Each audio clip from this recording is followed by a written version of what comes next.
Welcome to Reinventing Yourself in Changing Times, the summit series on finding clarity, direction, and the next steps in your life journey. I'm your host, Mita Wise, wellness entrepreneur.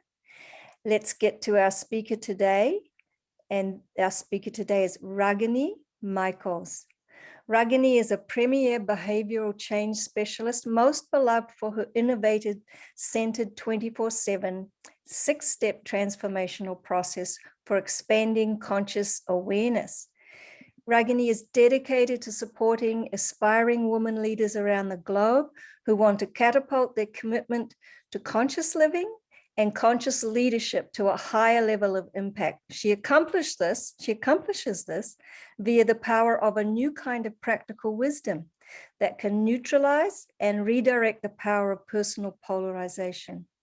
She's run a successful private practice in NLP and hypnosis for over 4 decades, as well as offering certification in NLP and her original paradox management training, now available online. Ragini is an Amazon.com best-selling author with 5 books and 8 guided meditations.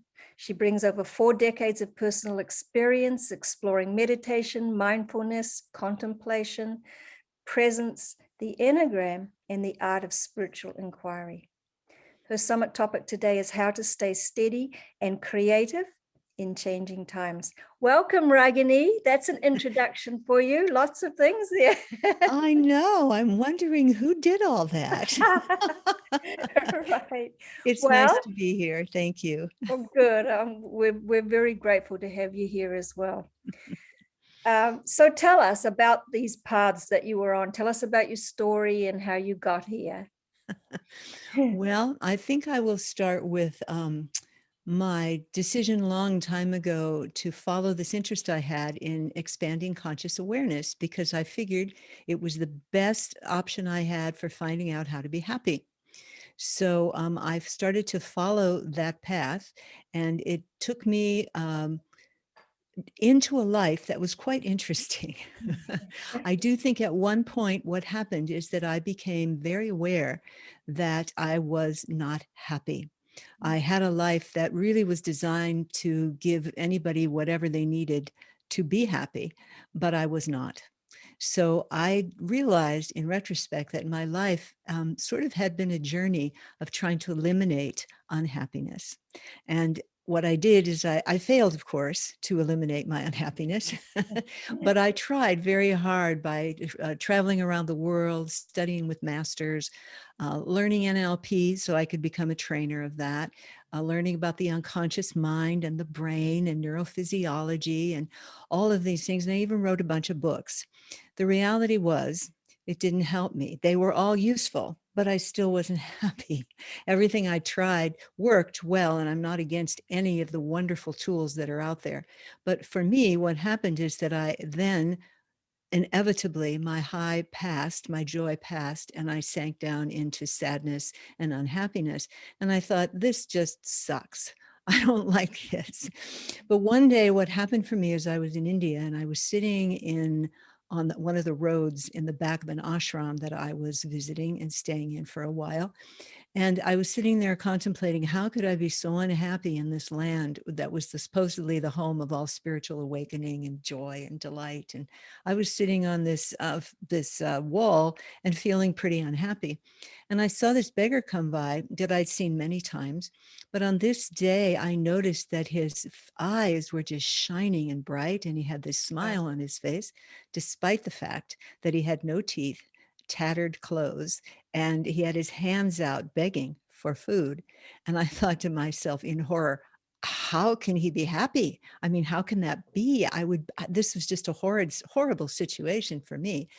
But in that moment, what happened was for me that I realized I had defined happiness as the absence of unhappiness. Mhm. And this just flew in the face of reality, because reality is a constant changing flow. And I realized I had paid lip service to the notion of uncertainty, and also to one other thing, which is the root of practical wisdom, which is the thing that I'm into these days, which is how to be happy in the midst of uncertainty and constant change. So that brought me to do all that stuff that we were talking about earlier, and creating this process, which, by the way, came together by the input of many, many people, students, colleagues, other people. It all just came together somehow into what is now this process called Centered 24/7, which is a way to help us, I discovered, learn to be happy in the presence of unhappiness and other unpleasant emotions, which seemed to be the crux of my unhappiness, my inability to deal with the emotional turmoil that comes with a life that is filled with things that are impermanent, that always change. Right. So do you think that this unhappiness that a lot of people feel, do you think this is what prompts them, motivates them to take a different step or a new step in life, or to start over, to reinvent themselves? Do you think that that's a core feeling that people have, a lot of I, people have? I believe it is. When I was listening, curiously enough, to some people the other day that were sharing their stories, ultimately, almost every one of them at the end of it said, "And I wasn't happy." Mm. So it seems like there's a drive to be happy within us. And, you know, even the Dalai Lama said once, "We're here to be happy," which I think most of us really genuinely try to be. But the way that we go about it actually kind of does not take into consideration the reality of impermanence and the reality of polar opposites. You know, we're kind of taught one way to be happy. And generally it's something similar to, if you're good, you'll be happy. If you're kind, you'll be liked. And if you work hard, you'll be successful. And I think most of us have found out it's not that simple, right? Right. And primarily because when we go to make our choice of what we're going to do, we have to make a choice. And that's difficult because we have to choose, for example, to be good and not bad, right? To be kind and not cruel, and to work hard and not be lazy. And the thing is that the emotional state we're in at the moment that we have to make the decision truly impacts that decision and makes it hard Mm. Mm. sometimes to make the decision. So my work is really about helping us find equanimity in the presence of that kind of decision making that's so stressful in daily life. It comes up forever and ever, always and again. You know, I want to be accepted. I don't want to be rejected. You know, I want to be clear. I don't want to be confused. I want to be loved. I don't want to be hated. You know, I want to be strong. I don't want to be weak. And so we go about setting up this dynamic that we live by, that we were taught. So there's nothing wrong with it. And it's applicable in a lot of situations. But the dilemmas that we experience in daily life between these polar opposites, am I good? Am I bad? Am I liked? Am I unliked? You know, Right. I want acceptance and clarity, not criticism and confusion. It goes on and on. Right. So I was trying to figure out a way to get rid of the emotional turmoil in the presence of this ever-changing world that we live in, because nothing apparently stays the same for long. So true. So I know you've now centered in on this work, and it's called Centered 24/7. Mhm. Tell us a little bit more about it, and why is it called Centered 24/7? Well, I think that people that I've known who are into conscious living and conscious leadership have a strong desire to be mindful and to be present, to live in the moment and to go with the flow. And in order to do that, the notion of being centered, finding your center and setting up housekeeping in your center is often the goal. And because of the nature of impermanence and this role of moving from back and forth between one state to its opposite, okay, being happy, being sad, successful, failed, you know, because of that, and the desire for us to be one of those and not the other pulls us off center. So then we can't do the thing we want to do, which is keep expanding our conscious awareness. So the challenge was, how do you find a way to keep yourself coming back to the center 24/7? That's much easier, that's much kinder, that is a more relaxed way of dealing with this reality that we live in, because it is a constantly changing world, but there is a pattern in the change, and that's what we overlook most of the time. And that's the polar opposites, the flow of life that everybody talks about. Right. Yeah, it has a pattern in it. And that's what Centered 24/7 is all about.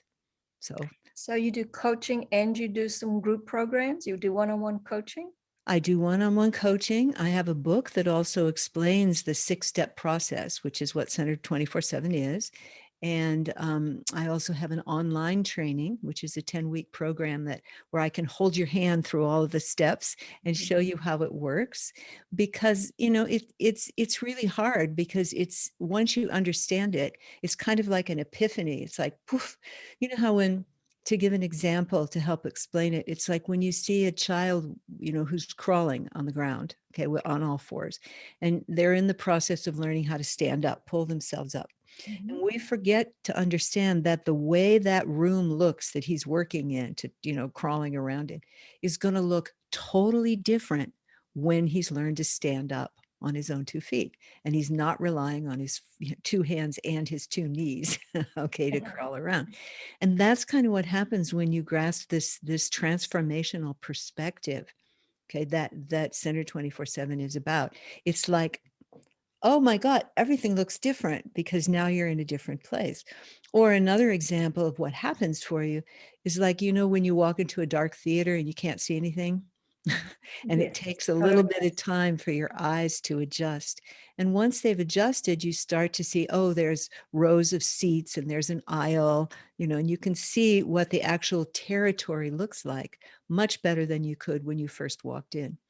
So the experiences my clients and students share with me is that that's similar to what they experience. It's like an aha. I had one student say to me, "Why didn't somebody tell me this before?" It was so eye-opening for her and for a lot of the students who come in, because suddenly you see there's another way to move that's being driven by practical wisdom, okay, by practically applying your wisdom to practical everyday life, which is where the emotional turmoil gets you all whacked out, so you lose your center, you lose your ability to, to be mindful, to be present, to stay calm, to be clear, all of those good things that conscious living are asking us to bring forth. All right. Wow.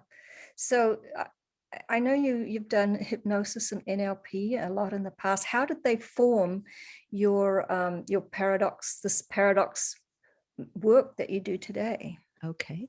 Well, here's the thing. Most of us were given answers to questions we hadn't asked yet when we were little. And those answers are coded into the unconscious mind. You're a hypnotherapist, so like I do, the things that were taught as children become the foundation for our worldview, for how we view the world. And in order to be able to change those or to add in an additional option, right, you have to know how to deal with the unconscious mind. So that became something that I was challenged with, we're all challenged with, when we're trying to create a new life, a new beginning in changing times. Chaos, change, impermanence, it's everywhere today, right, because of the pandemic and politics and everything else. So what do? Do you follow your old conditioning, or how do you get a new worldview in there, a new way to look at things? And that's what conscious living is really about, right? It's about looking at things in a different way that gives you more freedom to be happy, centered, and peaceful all the time, no matter what's going on outside or inside. So the understanding the reality of the unconscious mind and how to work with it was informed this work a great deal, because we're human, we have to deal with that. Even though paradoxically, conscious awareness is what it's all about, we have to deal with the unconscious process that's going on too. And then because I was in neurolinguistic programming, NLP, I realized in my backgrounds in physiological psychology. So I knew that your brain and your emotions and body were connected. So the next step was to, how do you reprogram in your brain, not just in your unconscious mind, but how do you essentially create a new neural coding or a new neural pathway in your brain in order to hold this new worldview in place? And it sounds more highfalutin than it is. It's just you're making peace with impermanence, and you're making peace with the fact that once you know how to go with the flow, which is constant change, life becomes easier. Mm. And working with those two faculties, the unconscious mind and the brain, makes what you're learning available to you faster. Mm. That's great. I love the way you explain it. So I was looking at one of your blog posts on your Mhm. site, and it talks about tying up the past before you start a new beginning. So I know you did sort of mention that a little bit even just now. I think that's probably very helpful for a lot of people. Can you elaborate a little bit more about that and how you help? Well, on that blog post, it was kind of that particular blog post was talking somewhat about um, learning how to create your future differently. Mm, Okay, and that's part of what I mean by tying up your past from this perspective that I'm talking about, is understanding that it was based on something that was actually causing problems, like a strategy that we have, which has been set up to say, if you want to be happy, then go for happiness and be against unhappiness. If you want to be rich, go for wealth and be against poverty, right? And so a lot of what drives us is to get away from what we don't want rather than going towards what we do want. mm, So being able to take charge of creating your future is really important. But from the centered 24/7 perspective, you want to create your new worldview in your future based on something more solid than the idea that you can get rid of whatever you don't want permanently and get what you do want to stay forevermore, never changing. mm. Well, What about your own work? How do you see your own work in the future? well, I would like to see it being more available to more and more people, because my students and my clients continually tell me how amazing it is for them to have the changes they're having by embracing this new understanding of how to live with impermanence, instead of sort of, because what I did is I paid lip service to it for years. As a spiritual seeker, I paid lip service to impermanence and to polarities. I mean, I said, yin yang, got it. I understand the law of polarities. But the reality was, I didn't understand how it worked on a practical level in Mm, my daily life when right. I had to make decisions, and and the turmoil that I was experiencing every day with trying to make decisions. Should I do this? Should I do that? Well, one part of me says this and the other part of me says that. And the turmoil it generates.